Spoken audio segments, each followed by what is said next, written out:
What's going on, ladies and gents? How are you? It's Ben. Welcome back to the channel. And on today's episode of whatever this is, with still no lighting, but that's okay.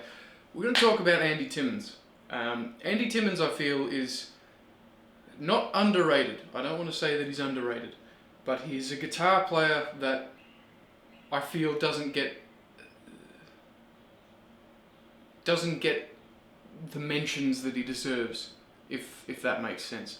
I heard someone say once, I think it might have been Ben Ella, guitar tone is completely subjective. There's no such thing as the best guitar tone, but Andy Timmons has it, and I kind of wholeheartedly agree with that. I think that Andy Timmons' tone is kind of, it's almost this, it's one of the many nirvanas, I think, of tone. And I was watching that pedal show the other day, and he was on there doing his thing and just being incredible, and he made Dan and Mick cry. And so I thought I'd kind of dive into what he's doing, kind of, I guess, theoretically and on the fretboard, because it really is something to behold. So I'll play some of the clip, go through it. All right, here we go.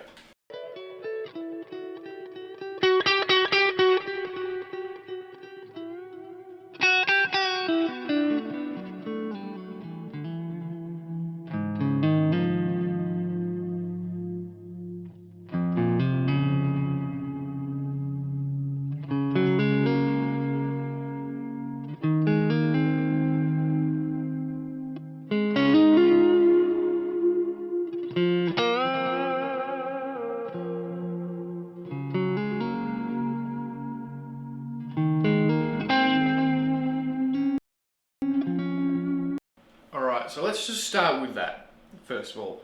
Of course, we can't begin the conversation about Andy Timmons without talking about tone. Oh, fuck.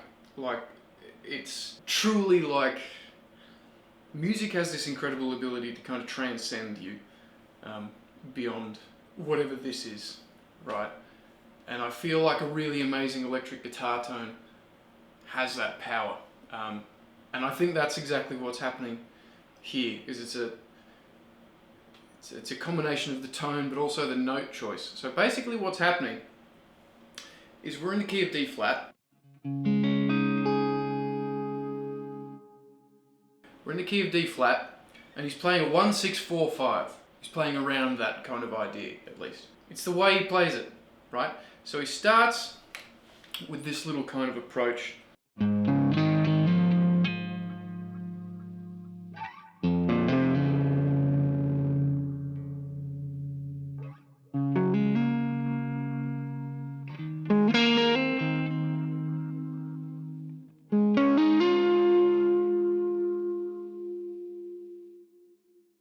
That little thing. So what he's doing is he's starting a lick on the 5th of the chord. Okay, so if we've got a D flat chord, he's playing from the 5th and then the 1st, the 9th, and the 3rd of the chord.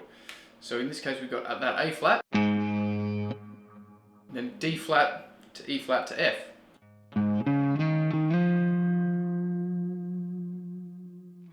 Then the next one, same kind of concept, over that B flat minor. Same concept applied to G flat. Wait, I was about to say F sharp, G flat.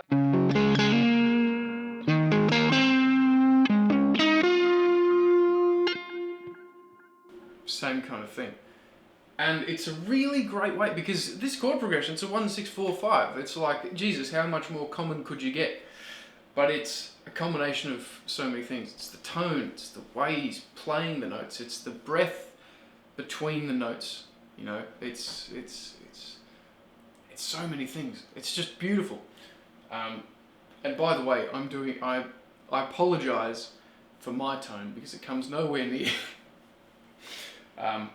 Andy's, but I'm trying to approximate it, so forgive me. Let's keep listening.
Diminished passing chords, alright?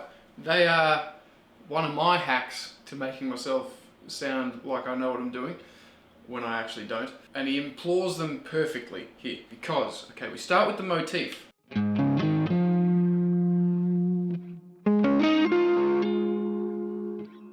He keeps coming back to that idea, right? Which is the perfect way to set up a scenario like this, because you've got the idea that people latch onto, and then you keep going with it, you expand upon it, you know, you chuck it up an octave, and then you fuck with it a bit, right?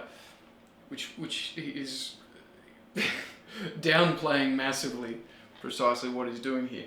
But the concept of these, sorry, we're in D flat, not A flat.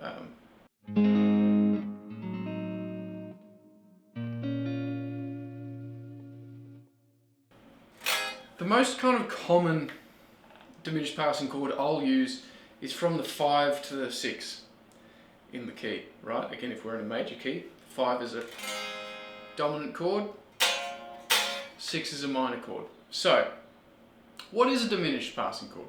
That's a great question.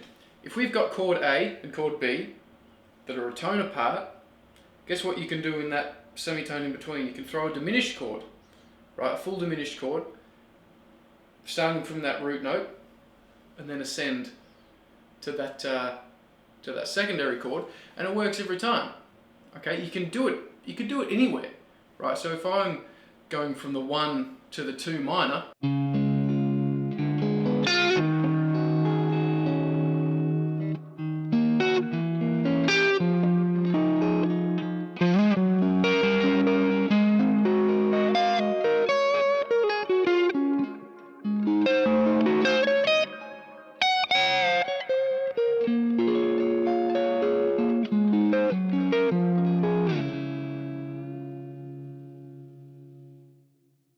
right, so what I was doing there, dead simple.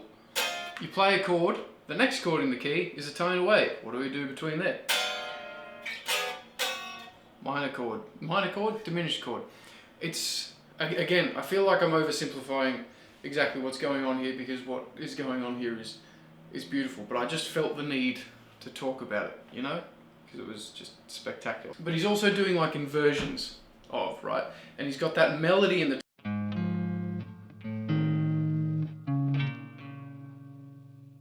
So he's got the melody in that top voice coming down and that root note movement going up, and they're meeting in the middle for the beautiful resolution chord.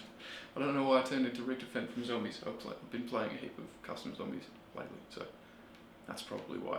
But anyway, and it's an awesome technique to use in your own playing as well. I highly suggest looking into it. Let's keep on going.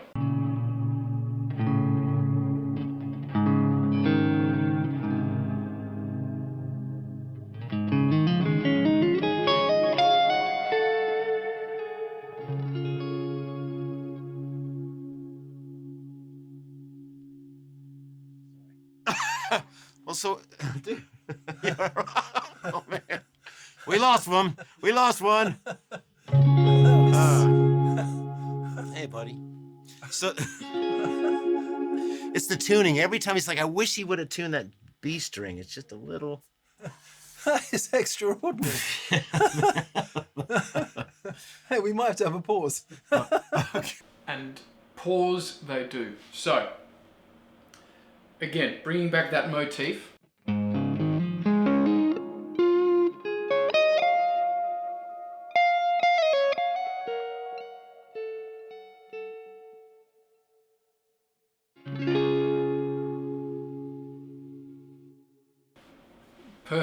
Perfect resolution.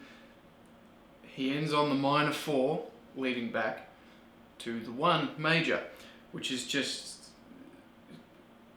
anyone who knows me knows that progression is the key to my heart. And you can do it anyway. You don't have to kind of come on the end of that.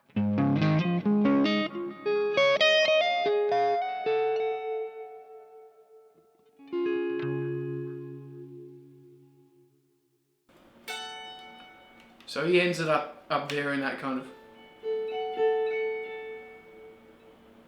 first inversion kind of little dyad.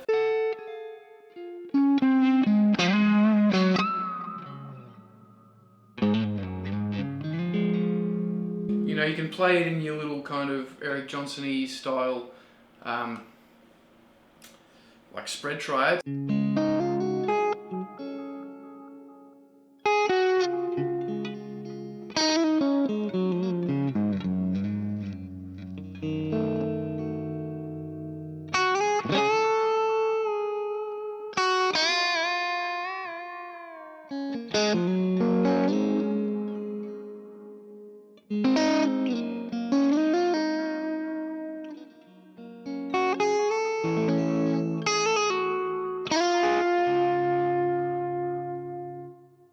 See what I mean? I'm just messing about with that. So I love what he did, because that, to me, is what guitar is all about. It's this, and what music's all about. It's this incredible kind of experience that you can't help. Like when I sat down and watched that, I was like emotional for the first time, and you can't help it, because it's just it gets to the chorea in some crazy way. But I hope some of those concepts were cool. I hope if you didn't know about them, you now do, and you can go in and employ them in your own playing. I'm going to go jam before I have to go to work, and I'll see you in the next video, guys. Alright, thanks so much for watching. Take care of one another, and I'll see you in the next one. Alright, bye.